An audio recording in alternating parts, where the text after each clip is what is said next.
It's Thursday. It's Vox Podcast Day. Happy Thursday. Today in the Erie home, last day of school. So there have been a multitude of assemblies, award ceremonies, graduation dictates that have been sat through, some joyfully, some non-joyfully. What, you don't enjoy sitting and Now, watching other kids be acknowledged for how great they are? No, I love that. You could just do it a lot faster. Like so Hannah had an assembly today, and there was like every single class read a verse, sang a song, got affirmed, had a blessing prayed over them. You know, their teacher spoke. I mean, it was like, you know, we could have done this a little quicker. Yeah. Really. What are you doing right now? Are we on? Oh yeah, we're on. Are we going? Just making sure. Okay, you scare me when you switch out headphones like that. All right, ladies and gentlemen, it is Facebook Live, and usually that means the 5 or 6 of you that are actually live. We're very excited about, and then the 1,200 of you that watch later. So it's always weird knowing that that this will stick around for a little bit. So. Anyway, hello. We're glad you're here. It is 2:19 on Thursday afternoon, and Seth Erie's bus arrives at 2:24, which means sometimes a little later than that. Yep. Which means there could be a very delightful interruption right in the middle of Facebook Live, all right, where Seth will. He'll give some answers to some big questions. So anyway, Andy, we've got some questions. We've got some Q's, and maybe we'll have some A's. We don't know. Yep, that's right. Here we go. Lay it on us. First one. Okay. So often I have found church after church and pastor after pastor who teach and claim their own anxiety-based insecurities. Who teach and claim their own anxiety and insecurities. Okay. All right. Or claim to have anxiety. I don't know. Okay. I understand that the church is an imperfect system run by imperfect people to serve a perfect God and will never be complete until the second coming. Okay. However, I do not understand why there is rampant denying of the core message of Jesus, hope, love, and grace offered to all. I struggle with trusting pastors and churches because of this. How can such love be offered yet continuously, erroneously conditional? How can a pastor/church claim such power in Jesus yet directly go against said power? Sorry for the rambling. Did you add that part, or was that on the question? No, that's in the question. No, that's a standard anti-disclaimer. Now, okay, if I'm understanding the question, which I may not be, right? The question seems to be that I have a hard time trusting pastors and churches, which welcome to the club. And I think there's been a wonderful shift, and now it's certainly not all for the good, but there has been a shift in the way that people see pastors and churches, and there's a bit of a lessening of like the power and the persona, and a loosening of how much we attach to their giftedness or whatever. So I think that's probably a good thing. I'm not sure I understand if the question is, hey, how come more churches don't authentically live out the call to love enemy and to love all without condition?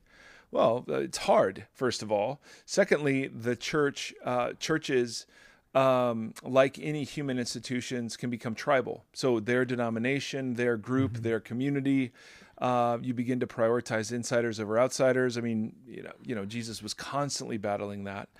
But what I think here's how I'm reading the question. I think. Oh, so am I misreading? Maybe okay. You're misreading. What I'm hearing is it sounds like churches she's been to is pastors. How do you know it's a she? He. Okay, sorry. I guess I don't know why I said she. No. We'll make her gendered. Yeah. They. It sounds like they actually have been to a lot. This is why I think it's surprising, is because it sounds like they're saying they've been to churches where pastors are open and honest about their anxieties. Oh, and that's good. And they're saying they struggle with pastors and churches who do that, like kind of like, we're all broken. We're all like kind of more of the message of like the largeness of our brokenness. But then how's that relate to I struggle with trusting pastors and churches because of this. How can such love be offered yet continuously conditional? How can a pastor claim such power in Jesus yet directly go against said power? Like it's suggesting that the power of Jesus suggests, hope, love, and grace offered to all. Right. but yet we're constantly focusing on our brokenness. Like there's no redemption. Like there's no, like it sounds like there's. That's the question? That's how I'm reading it. Like okay. it's articulated kind of weird, but like, cause she's making the claim, he or she is making the claim that pastor after pastor who teach and claim their own anxiety-based insecurities. Okay. So that means like, okay, so pastors that are being willing to share their brokenness, which seems like a good thing. Which seems like a good thing. Right. But they seem like they're getting too much of it. Like that's like they're fatigued by that, and they're having a hard time trusting pastors and churches because of this.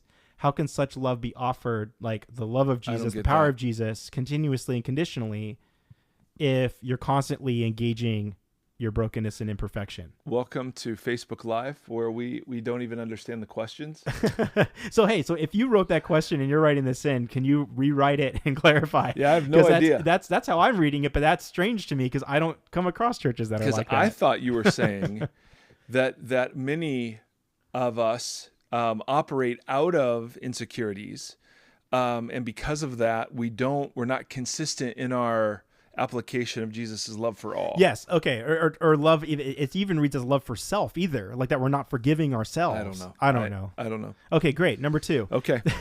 Glad we can help. Hey, if you hear that, if you can re-articulate that, or anybody re-articulates that better than we've come to understand it, take a shot. Yeah. What are your feelings on hell?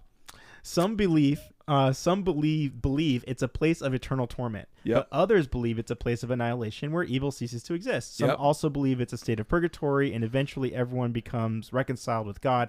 Do you believe in the possibility of universal reconciliation? Well, yes and no. I mean, I believe that God will do every single thing God can to woo every single human into relationship with God's self. I think that is absolutely true. I don't know if everyone will be universally reconciled. While if that were true, why would there be so many warnings about judgment? Why would there be so many warnings about consequences of decisions in this life? So I don't. I mean, there are more sophisticated arguments against that, but so initially I'm suspicious. The thing that we did a whole series, if you go into back episodes of the Vox podcast, but even the Vox community podcast, we did a series on hell. And in the Vox community podcast, that was like 7 or 8 weeks. Right. And so I was presenting what I think is a legitimate option for folks, which is something called annihilationism, which is that evil ceases to exist, but left open the possibility that perhaps there is another chance that people would have once they die and realize that all this turns out to be true. Mm-hmm. I don't know. I don't know that there's any biblical warrant for that, but for the idea that annihilationism is true, I think there's some stuff there. So lots of people disagree.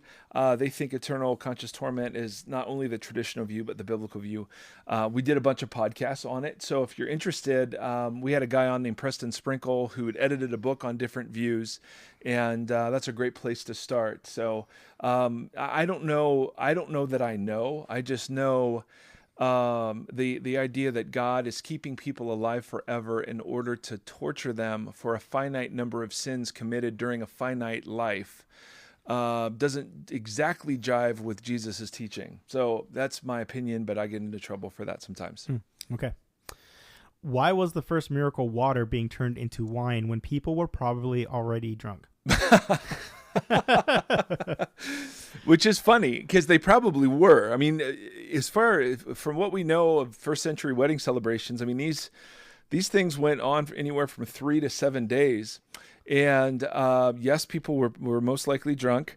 And yes, Jesus turned water not into grape juice, but into real wine, and evidently the best wine. Yes. So that the banquet master came out and said, "Oh my goodness, why does it last?" Right.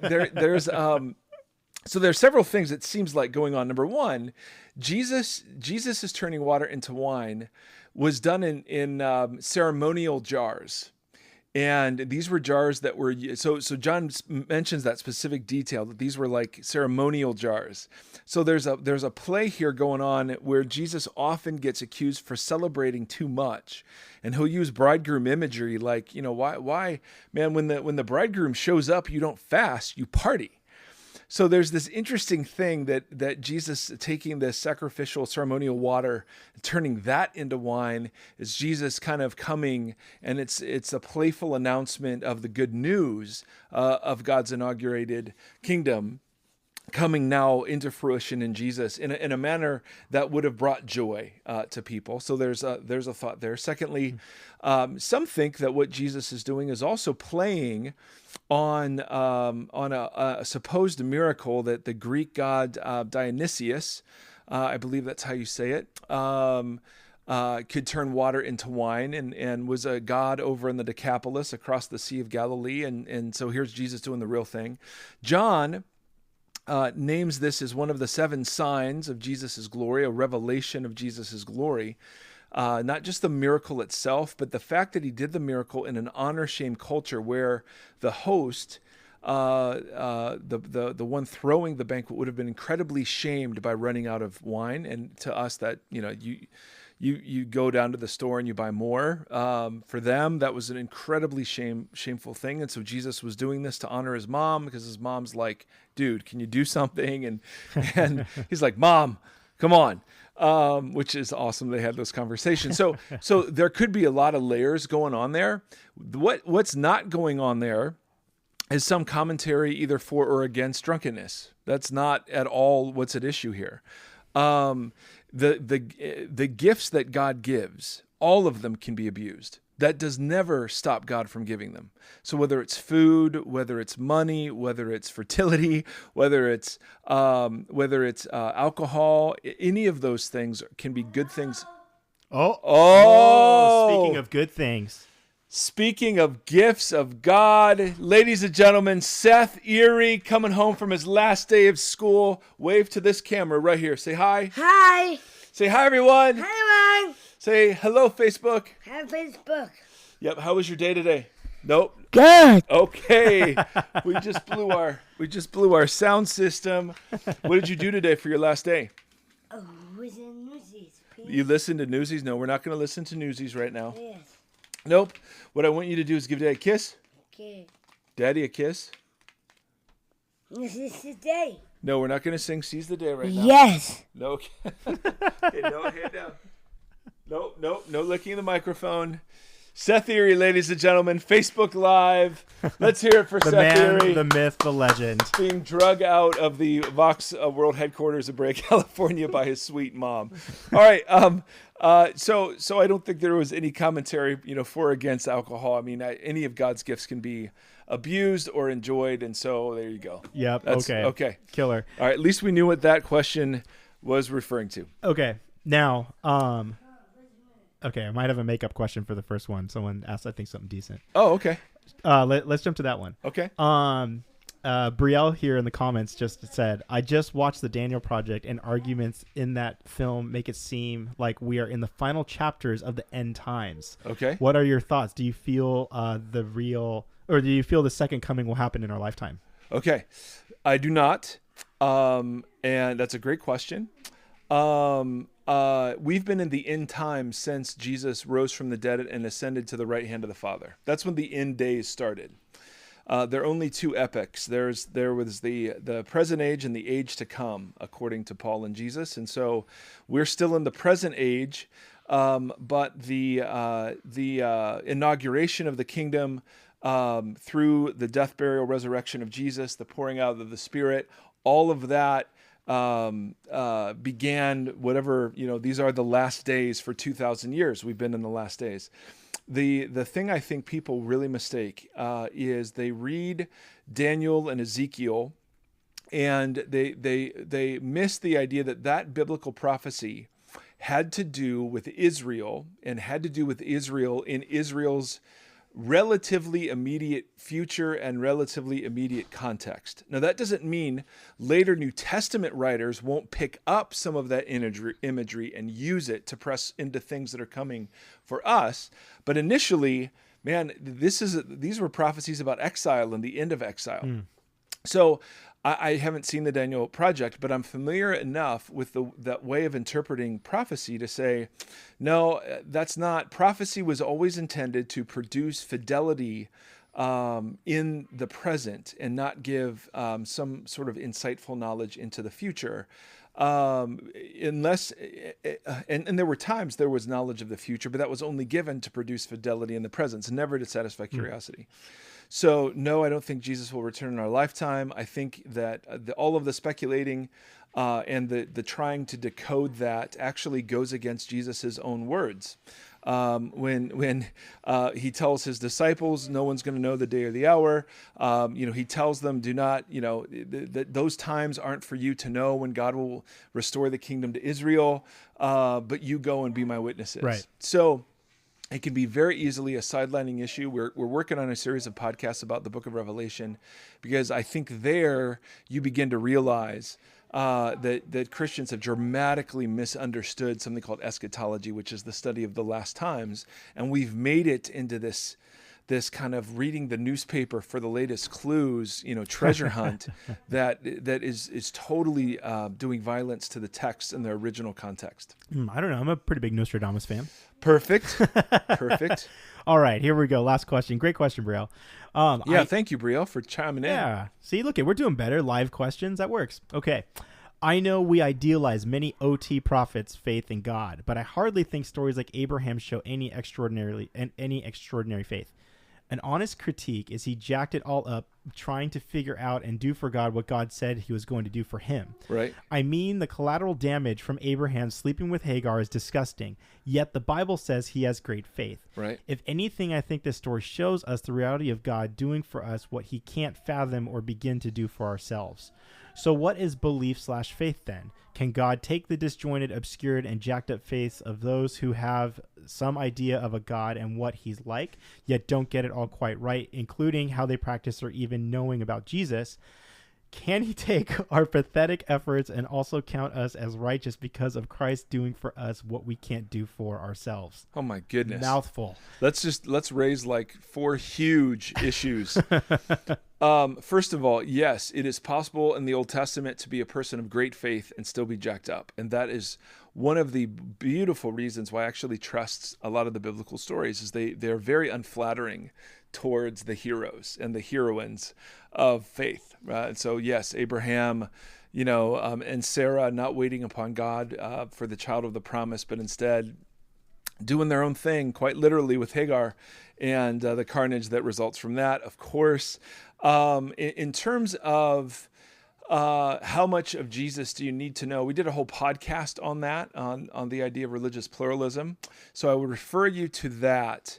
What do we call it? Is Jesus the only way to heaven? Yeah. Was that what we titled it? Yeah, something like that. It was something like that. But Okay. we did a whole podcast on that, and so I don't want to revisit that, because in answering it in a short way, you can raise more questions you could possibly ever hope to answer. The short answer, without, if I were going to have to give one without any nuance to all of that, is, well, yeah, I mean, of course, God is so magnificent that he does not need perfect response, perfect understanding, perfect faith, perfect knowledge in any way, shape, or form to rescue people.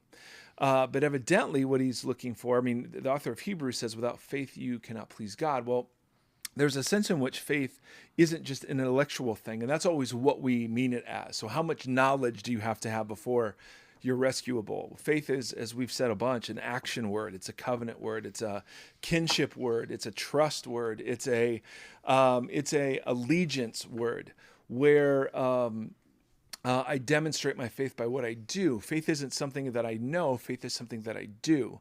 And in that sense, you have people, the thief on the cross who looks at Jesus and is like, oh my goodness, dude, I'm sorry this other guy's making fun of you, but please remember me when you come into your kingdom. Yeah. And Jesus is like, okay, you're in. And evidently that was an expression of faith, not just Right. because the guy believed something rightly about Jesus, although evidently he did, but it was also that he actually, there was confidence expressed and trust expressed in this Jesus. And so we've got a number of podcasts back in the vault that deal with covenant faith versus contract faith. And so if you're interested in more, that's where I'd recommend you go. Cool. Great. So that's what we got. All right, wrap it up. And we got Seth Erie. Yeah. So We had a treat today. that's a bonus. And I wish you could see, I don't know how clearly you can see on the camera, but his face is just filthy. Somebody had a good day on the playground. yeah. You know what I'm saying?